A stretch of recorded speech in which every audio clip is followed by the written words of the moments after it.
Welcome to the Masculine Psychology Podcast, where we answer key questions in relationships, attraction, success, and fulfillment.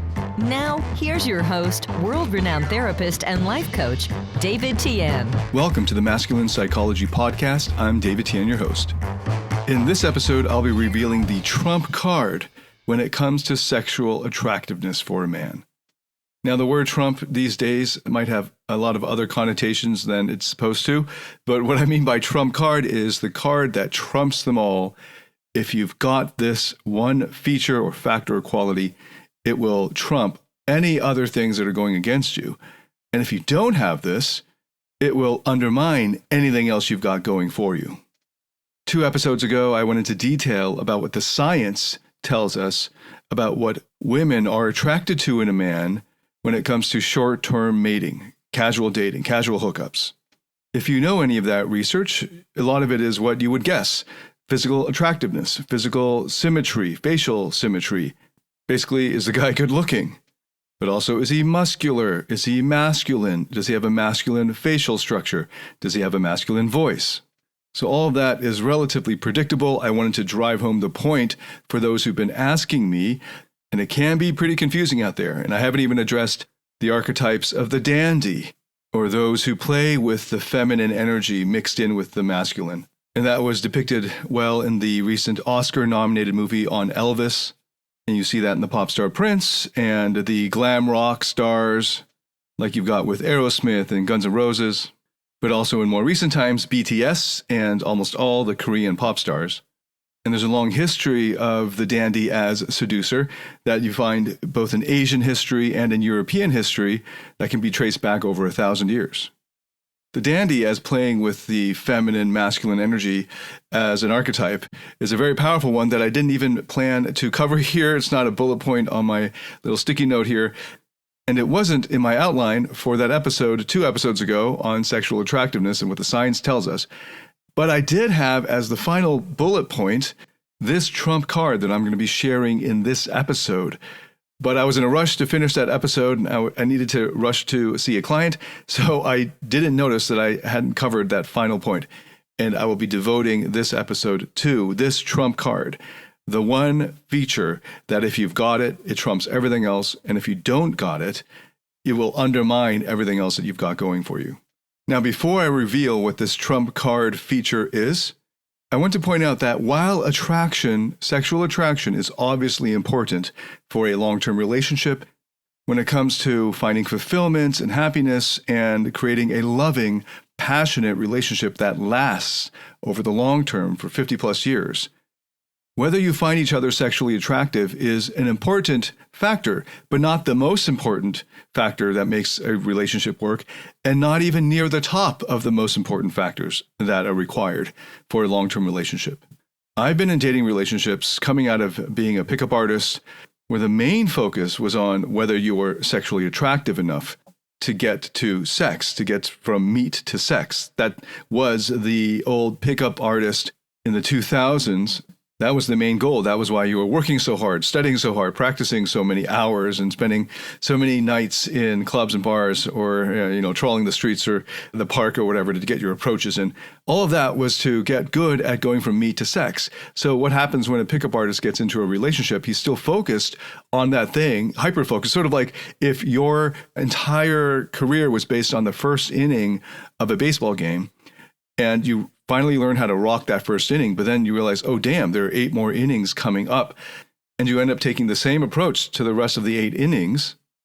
And only later, after screwing up the game, winning the first inning, but screwing up the game, that you realize, oh, my focus for the game was on the wrong thing. And that's like sexual attractiveness. And I know a lot of guys are probably going to fall into this trap because I did. And hopefully you are mature enough to pay attention to this warning that if the main thing that you're focused on in a relationship is whether you're sexually attractive or making sure that you're the most sexually attractive male for your woman, and this point applies just as much to the woman who is insecure about whether she's the most sexually attractive woman in the whole world to her man. If that's your main focus, if that's the thing that keeps you up at night, then Just as I said in the last episode, you are not ready yet for a long-term relationship. You are not mature enough yet to succeed in a long-term relationship. You've got to address these insecurities. So hopefully now you can see the logic flow of the last 2 episodes. The first episode, I was addressing this issue about sexual attractiveness because there's a lot of confusion out there on that. I wanted to just present the science very quickly, even though it went for 40-something minutes and went way over time. Hence, I ended up skipping some points, and I'm now coming back to it. And then in the episode after that, making sure I make the point that attraction, while important, is definitely not the most important thing in a long-term relationship, and is not even one of the most important things in a long-term relationship. Now, the feedback I've been getting on the last 2 episodes are helping me to make this episode better, hopefully. And one of the pieces of feedback I got on the last episode that made me think maybe I didn't make my point clear enough was this assumption lurking in there that if you are sexually attracted to somebody, then you will necessarily want to have sex with them, and that you, even further, will take action to have sex with them. So one of the main points from the last episode, and the point of the story about my old professor who shared how he matured to the point where he was able to look at a row of beautiful women and think to himself, wow, they are so beautiful, their dads must be so proud. In other words, he's grown to the point, matured to the point, where he can appreciate sexual attractiveness, physical attractiveness, and not need to stick his dick in it, so to speak, right? That's a minimal level of maturity that you need to reach to succeed in a long-term relationship, because over the long term, it will be inevitable that there are other men or women who will be more sexually attractive than you. Even just pure aging will do this. Every year, entering the dating pool are nubile women and strapping young men who will grow up into your competition if you're still caring about stuff like that. And I understand if you're still just focused on getting a date or just focused on getting a girlfriend, that it's so hard for you to even consider that there's anything more important than sexual attractiveness or physical attraction. But what I'm saying here is there are a lot more important things in a long-term relationship that you need to focus on than whether you're sexually attractive. However, it's still important, especially in the early stages. Most of us are not living in societies where arranged marriages are the norm. So getting the thing off the ground, getting the relationship going, often requires this sexual attractiveness and that chemistry.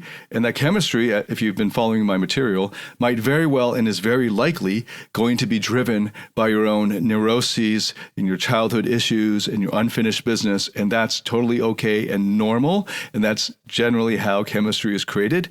And it gives you an opportunity to work on the stuff that's unconscious for most of us until we meet that one that fires up our chemistry and we get so excited about, and the butterflies in the stomach. And it's more than just she's hot. But there's a sort of minimal level. Yeah, she's got to be hot, right? And she's got to do that thing for us where we feel that chemistry. And then we get this opportunity to confront our dark sides, our shadows, our repressed selves, our repressed parts. And that's what Richard Schwartz, the founder of IFS Therapy and the author of You Are the One You've Been Waiting For, in that book gets deeply into the concept of the tormentor, which I've also covered in other episodes. And your intimate partner now gives you the opportunity as your tormentor. So she's going to torment you by triggering all this stuff. So that naive view of a good relationship is one where there's no conflict or fighting, that's obviously wrong. So she's going to torment you. But in a sense, this gives you an opportunity, a window of opportunity to uncover those unconscious, unresolved issues and those hidden parts of ourselves that we long ago exiled, and to help unburden them and to grow and heal from those unresolved issues. And in that sense, your intimate partner is your mentor through tormenting you, hence the pun. So whether you can succeed in a long-term loving relationship, an intimate, passionate relationship, comes down a lot more to your level of emotional maturity than to attraction and how sexually attractive you are. And even more important, I would say, than emotional maturity is integrity. But that's the subject of a future episode. This is by way of caveat. The caveat here, I'm going to get into attraction and the trump card when it comes to sexual attractiveness for a man, with the caveat here that attraction isn't everything and is not even the most important thing, and is not even one of the most important things when it comes to success in a long-term, loving, intimate, passionate relationship. But it is important to get things off the ground, to get into a relationship, to spark that chemistry. So let's get to the reveal. What is this trump card trait, feature, quality, or aspect? It's your level of neediness. Now, when I have been invoking neediness in so many episodes, not just in this podcast, but in my old video podcasts, in my other DT-PhD podcasts, my old podcasts, and in my video seminars on my YouTube channel, and all this free material, I've been invoking this concept of neediness.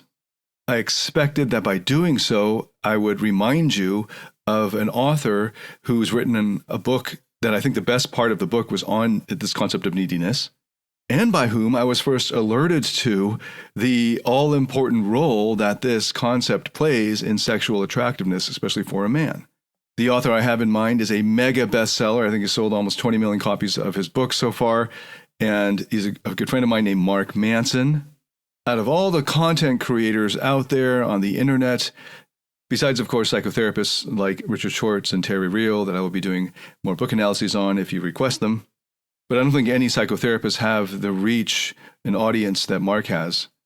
And at that level, he's the only content creator that I would unequivocally recommend his material, like 99% confidence. I reserve that 1% just in case, because I haven't seen everything he's made. He's doing a lot of YouTube videos now that I haven't been able to keep up with.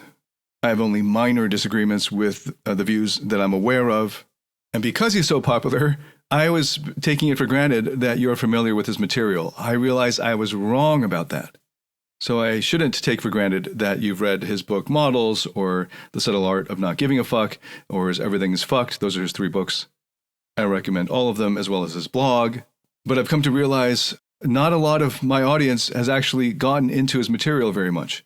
So if that's you, I highly recommend that you do. It's sort of a big black hole of material because he's put out so much written content, and he's continuing to put out a lot of video content that I haven't been able to keep up with, like I mentioned. And one of the things I did as I was discovering this was I dug up his old ebook, the Models book, his first book-length work, where I first came across the formula, a man's attractiveness is inversely proportional to his neediness. And 10 years ago, I had a lot of discussions with him about this concept. I dug further into it, even than he had, on the paleoanthropology on it. And obviously, I think that's the best formulation I've seen of the point. And I continue to cite him on that and build onto it. But when I dug up the old Models ebook, which is the dating book where he dives into neediness and attractiveness in detail, I realized why, perhaps, most men didn't draw that connection, or most people didn't draw that connection between neediness and Mark Manson's work. Because in his updated version, and I don't know when he updated this, but it must have been pretty early on, maybe 2015, he updated the ebook to replace the concept or term neediness with confidence, so that non-neediness became cashed out as confidence. I think, however, that unfortunately, confidence is far too vague and ambiguous a term to capture what he's really getting at, and I prefer this much more precise term that isn't watered down and overused, which is neediness rather than confidence. So I will stick with neediness and non-neediness and translate these crucial portions of his book, because I realize most guys actually haven't read it, or they read it a long time ago and didn't have the maturity to understand it then, and now 10 years later, they're finally connecting the dots or putting these pieces together. So I will be sharing some of the relevant portions from his book Models, where he too explains why neediness is, in my terms, the trump card for sexual attractiveness in a man. And throughout, as I am quoting from his book, I will be on the spot translating his term confidence for non-neediness and false confidence for neediness. Because, as I said, neediness is far more precise. So I'm starting here in chapter 2. How attractive a man is inversely proportional to his neediness. The more needy he is, the less attractive he is, regardless of the situation. And the less needy he is, the more attractive he will be. Okay, so I recognize right there in that paragraph, it is like completely different when I'm translating from confidence to neediness. So if I stumble, that's the reason why. Okay, the next paragraph. Most people practice neediness. Neediness is trying to impress others, being domineering or intimidating, showing off, overcompensating, seeking attention or validation, or performing instead of actually being. Non-neediness is the comfort in the knowledge that you're a valuable and respectable man, whether other people recognize it or not. So here and throughout, I am translating what he's written down as true confidence. I'm translating that as non-neediness. Non-neediness is expressing your ideas and values and interests without shame or inhibition. Non-neediness is sexy and irresistible. Neediness is complicating and creates more suffering. Women don't judge a man's status by the car he drives or how many VIP tables he buys. They judge it by his behavior. And the behavioral trait they pick up on is his level of neediness. Okay, so at this point, I think it's good to back up to the first chapter where he explains why he's focusing on behavior rather than the obvious material possessions or insignia of status. So going up to chapter 1 now and starting from where he begins looking at the research on what attracts women. If you look at much of the research, it focuses on wealth and resources. This makes sense for a few reasons. It's easy to measure, it's easy to point to, and it fits into a lot of preconceived notions and stereotypes of what women are attracted to. But if it were that simple, women would want to hear about your tax returns and car payments on dates, not where you grew up or what you're passionate about, and all of the other sappy things they'd love to hear you talk about. This is such an important point that I devoted an entire episode to it 2 episodes ago on what the research actually says about short-term mating, that is casual dating, that is when a woman is primarily looking for a man to fit that lover role rather than the provider role. Then they're not looking at wealth and status, they're looking at those physical markers of health and fitness. As well as, I forgot to mention in the intro, that 2 episodes ago when I looked at what the research says about what women are attracted to sexually for short-term mating, it was, in addition to the physical features, it was the one psychological feature I got to was social dominance. So that's a behavioral trait, and that plays into it here. So you can imagine a man, so now I'm going to deviate here from Mark's book, and I'll come back to it later. You can imagine a man who has all of those things that I pointed out in that episode that the research shows. He is really good looking, he's got facial symmetry, he's got all the health markers, he's muscular, he's masculine, he's got the masculine facial structure, he's got the masculine voice, and he's socially dominant, right? But if he were needy, it would undermine all of that he had going, because she will wonder, unconsciously or consciously, why is he so needy? What is it that I'm missing here? Why is he so desperate? And I'll get to what neediness is in a few minutes. And if a man who is going up against that guy, that good-looking guy who is acting needy, whose behavior just leaks neediness, and he's going up against a guy who's less good-looking, or maybe even physically, if you just looked at him like a photo of him, you'd say even he's ugly, but he is not needy, then to the degree to which he is not needy, he will be more attractive. Now, this is something that you have to cash out because it goes against a lot of what the average dude hears on the internet and gets from his buddies and thinks about. And that's why I'm going slowly through each step of the logic here and citing Mark Manson here, who lays it out pretty well. But that was one of my main points 2 episodes ago, that when it comes to short-term mating, there has been research that shows the physical attractiveness, the social dominance really matters. But if you then evince neediness, it pollutes and undermines all of that good stuff you had going for you. No matter their physical strength, for many men, emotions are too much for them to handle. It's why they can't give women the deeper levels of emotional intimacy and connection that they crave. It's why they fail to be the man that modern women desire most. A man with inner strength. A man who has mastered his emotions. Find out how to master your emotions through David Tian's Emotional Mastery Program. The Emotional Mastery Program is a step-by-step system that integrates the best of empirically verified psychotherapy methods and reveals how to master your internal state and develop the inner strength that makes you naturally attractive, happy, and fulfilled. Learn more about this transformational program by going to davidtianphd.com/emotional mastery. That's DAVIDTIANPHD.com/emotional mastery. Now, of course, if your neediness levels were the same between you and the other guy, if you had physical attractiveness and masculine features and masculinity going for you and social dominance, obviously that would take you over the top. But far more important than any of those other factors is the one trump card factor of neediness. Okay, so let's continue looking at why neediness is so important. So here Mark is going to make the argument for behavior rather than the stuff.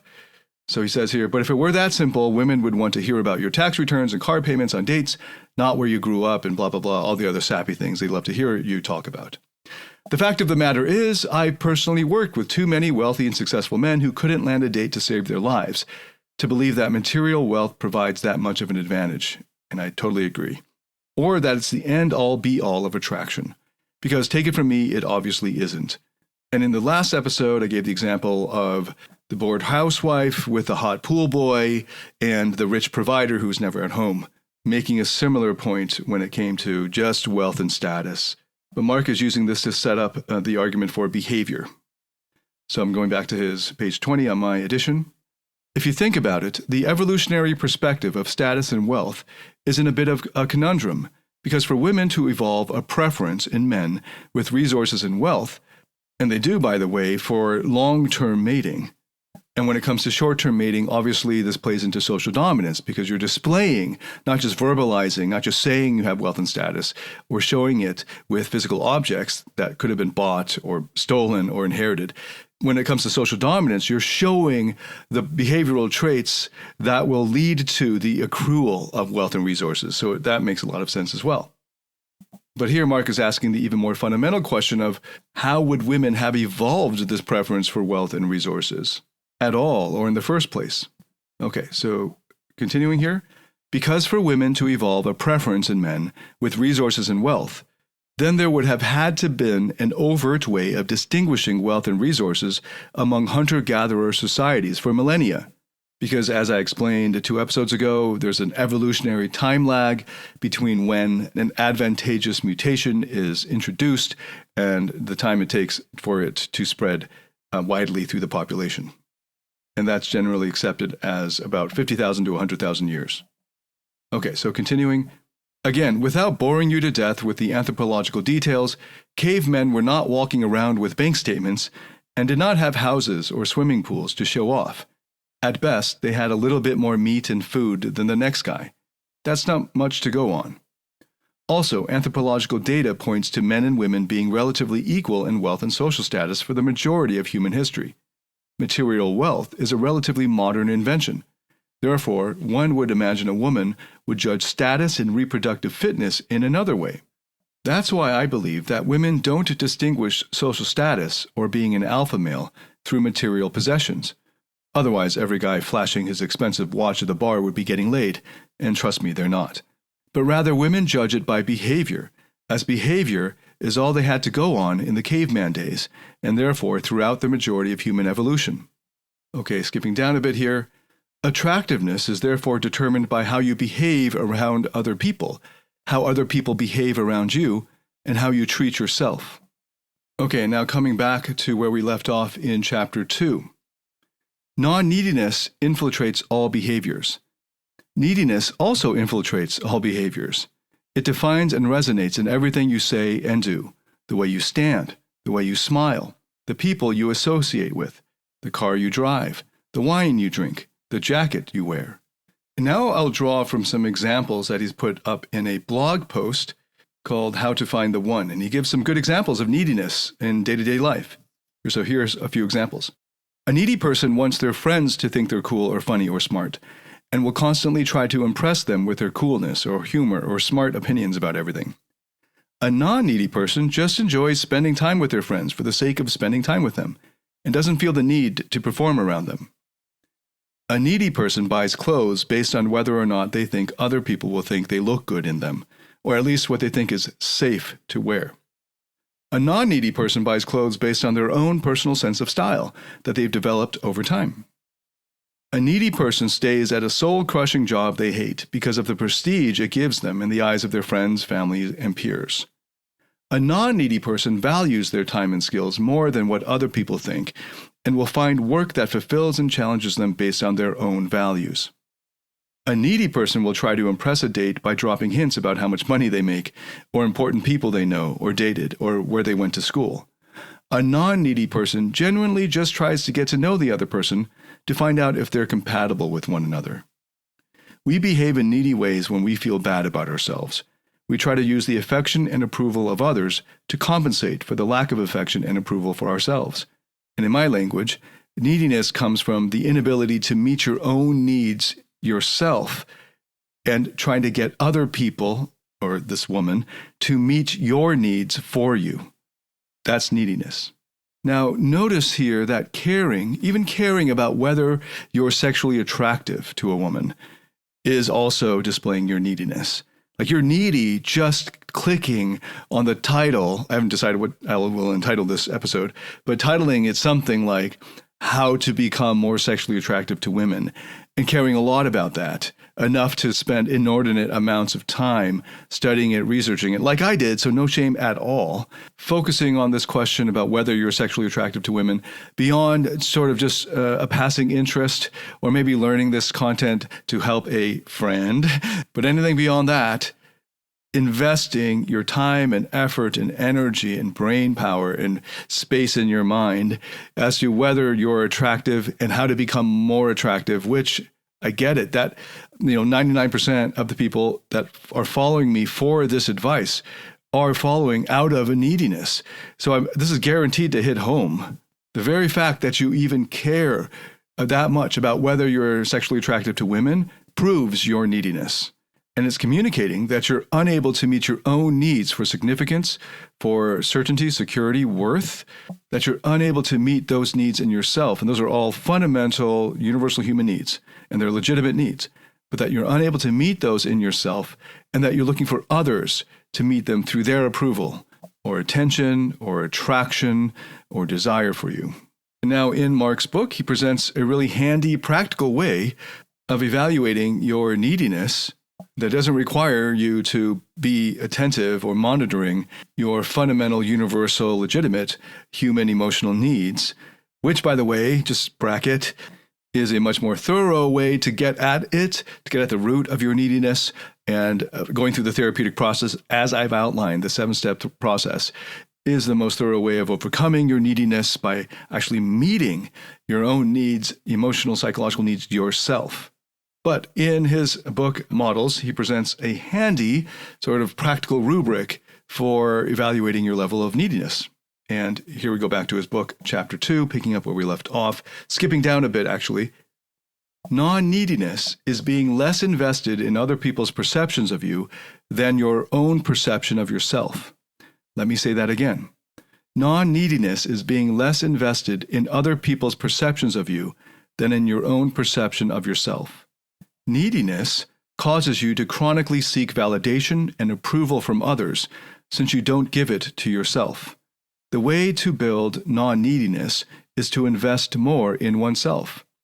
Women are generally only attracted to men who are less invested in them than they are in themselves. By investment, I mean the degree to which you sacrifice or alter your own thoughts, feelings, or motivations for someone else. By less, I mean that you should sacrifice your thoughts or feelings or motivations for your partner less than she's willing to do for you. That may sound cold or un-PC, and yes, it made me squirm a little bit when I first realized it, but it's true. As humans, we're wired to be drawn to people who value their self-perception more than our perception of them. Think of the most confident people you know, and you'll see it's true. Think about it. For the majority of human history, men had few material possessions for women to judge their status by. Therefore, women watched men's behavior. Ask yourself what kind of behavior would indicate to a woman that a man's high status and fit to raise her children. These are the men who would be sexually selected over the course of hundreds of thousands of years. Would it be a man who defers to all of the other men around him, who begs the woman to be with him, who can't stand up for himself, and whose emotions are dictated by those around him? Or would it be the man who does what he wants, is unfazed by the threats others may pose to him, and who shrugs if he pursues a woman and she has no interest in him? The second man indicates a man of status. If you're at the top of the food chain, you have no reason to be inhibited or to defer to others, unless you want to.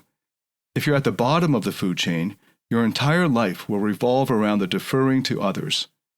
The high-status man displays non-neediness. The low-status man displays neediness. Non-neediness is not consciously calculated by women or people in general. I guarantee you will not see women walking around with neediness scorecards anytime soon. Non-neediness is felt. Non-neediness is felt. It's intuited by women. It's instinctual. Women unconsciously detect it by watching a man's behavior carefully. It's why women can often become turned off at the most innocuous moment, or by the most unimportant statement. Consciously, the action or statement may seem harmless, but unconsciously, it conveyed everything they need to know about your status by your neediness. As you're probably aware, women can be needy as well. And although neediness is a turnoff for most men, it's not as influential as it is for most women. To most women, a man with non-neediness is like a woman with perfect tits and a gorgeously sculpted ass. To a woman, a man with neediness is like having the worst breath and missing teeth. Ideally, two emotionally healthy individuals will begin a relationship both with low investments in one another, and they will steadily let the investment deepen as the relationship grows. In a healthy relationship, the gap in investment between the two parties would never grow too far apart, and both man and woman should never let their investment in the other ever surpass their investment in themselves. Okay, skipping down here, but let's put this into concrete, real-world terms. Here are a couple examples. Jim is a nice guy, but he tends to be needy in his relationships and has what we would call a high level of investment with any woman that he meets. Whenever he dates a woman, he will rearrange his entire schedule at her whim. He will buy her gifts and spend most of his paycheck on the nicest dinners for her. He'll forego plans with his guy friends, and if the woman he dates gets angry, he'll sit patiently and listen to her vent all of her frustrations to him indefinitely. Even when he feels that she's being irrational or treating him unfairly, he won't say anything because he doesn't want her to be upset with him. As a result, despite caring for him, Jim's girlfriends rarely respect him, and sooner or later, usually sooner, they dump him. When Jim gets dumped, he becomes distraught and depressed. He's often inconsolable and drinks too much. Usually he doesn't feel better again until he meets another woman, and the entire cycle repeats itself. Then there's Jeff. Jeff has been successful with women for his entire life and has a very low level of investment in them. Jeff enjoys going out with his friends and pays no attention to whether the women around him approve of him or not. At times he annoys or offends some girls, but since he's not paying attention to what they think of him, it doesn't bother him. But other times girls become quite attracted to Jeff. When Jeff notices, if he finds them attractive, he'll take their number and ask them out. When he takes them out, he takes them to the park down the street from his flat. He then sits there and chats with them for a while, and if he doesn't like them, he'll get up and leave. If he does like them, he might take them to grab a beer with him. If at any point she decides she doesn't like him and leaves, Jeff doesn't really mind. He figures that he wouldn't have been happy with her anyway, so why change himself to please her? Jeff ends up sleeping with a lot of women. His phone's constantly ringing with texts from them, but he only answers them when he feels like it. He's never rude or nasty to them, but he only makes time for the ones he genuinely enjoys spending time with. You could say Jeff is benevolently selfish with the women in his life. Now, the first man, Jim, has a high level of emotional investment in the women he meets and dates. He's very needy. He immediately enslaves what little of his identity he's aware of to what he believes will make women like him. Jeff has a low level of investment. He's content with his life and proud of who he is. He's not needy. If a woman doesn't appreciate that, then he figures he's better off without her. Obviously, simply not caring what others think is not a cure-all for all your women problems. It gets more complicated than that. And as an aside, the reason I'm reading this section out is because we're focused here in this episode primarily on that first phase of sexual attractiveness. And paired with what I covered 2 episodes ago on what the science says, what is attractive to women in the short term, this is sexual attractiveness, right? Not just those physical traits and the social dominance, but most importantly, your level of non-neediness. Okay, going back to Mark's book here to wrap it up. Women, as if with a sixth sense, detect Jeff's lower level of emotional investment because it informs all of his decisions and behaviors. Jeff is a high self-esteem individual who takes care of himself and is therefore able to be himself around others. Jim is not. Within moments of speaking to Jeff, and often before even speaking to him, they sense that not only does he have a strong sense of identity, but he's unwilling to compromise that identity for her. This subcommunicates his high status to them and elicits attraction. Ask women, and they will tell you that they can immediately tell if a man's got it or if he doesn't. They don't know what it is, but they know if he has it or not. that they intuitively know in their gut, the second they see him walk, hear him talk, or look him in the eye, is his level of investment relative to her, and therefore his true level of neediness. Okay, great sections from Mark's book. If you haven't picked up his book, I get no affiliate kickback from recommending this at all. Years ago, Mark did away with his affiliate program, but go and get it. I also recommend the other two books, and if you request it, I'd be happy to do a book analysis on any of them. So just as a recap, we covered the trump card when it comes to a man's sexual attractiveness, and that is neediness. And this should be understood in the context of what the science that I reported 2 episodes ago says about what's sexually attractive to women in the short term when they're trying to find a guy to slot into that lover category. I mentioned the caveat that attraction isn't everything, especially when it comes to a longer-term relationship, and that integrity is far more important along with emotional maturity.